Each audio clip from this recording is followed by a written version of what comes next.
Na coluna posterior, algumas colunas nós podemos observar essa área um pouquinho mais escurecida, logo na entrada da coluna, da extremidade posterior da coluna posterior, que é a substância gelatinosa. Nos cortes mais baixos, inclusive, a gente pode observar isso melhor.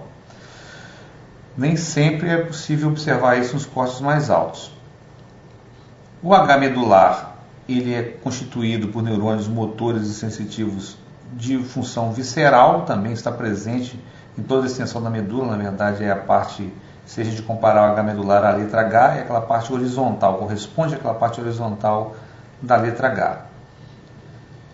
Você observa além dessas colunas tradicionais anterior e posterior, na medula tóraco-lombar, que é esse exemplo aqui, é às vezes difícil visualização, pequena coluna lateral, muito discreta, ela parece uma continuação lateralizada da parte horizontal do H medular, da parte da substância cinzenta intermédia. Daqui partem neurônios que vão inervar as vísceras, está ligado ao sistema nervoso autônomo simpático.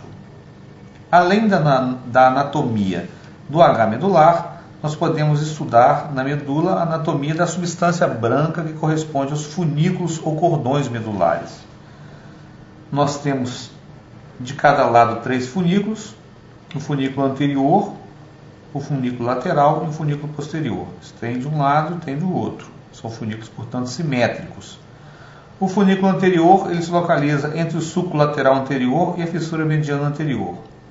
O funículo lateral entre os dois sulcos laterais e o funículo posterior entre o sulco mediano posterior e o sulco lateral posterior. Aqui cabe uma observação para o estudo das peças anatômicas tradicionais. É muito difícil você ver nesse padrão de corte os sulcos laterais e às vezes o sulco mediano posterior pode aparecer ou não. O posterior, como no caso da medula torácica ou às vezes na medula cervical, você observa essa reentrância com um pequeno septo mediano posterior. Ele está diametralmente oposto à fissura mediana anterior. Entretanto, os sulcos laterais nem sempre estão evidentes. Então você vai delimitar a topografia deles a partir das extremidades das colunas. Então ele está na topografia na extremidade posterior da coluna posterior e na extremidade anterior da coluna anterior. Então você pode topografar a região dele. Portanto, você tem um limite aqui, pelo menos topográfico, que é capaz de delimitar essas áreas anatômicas.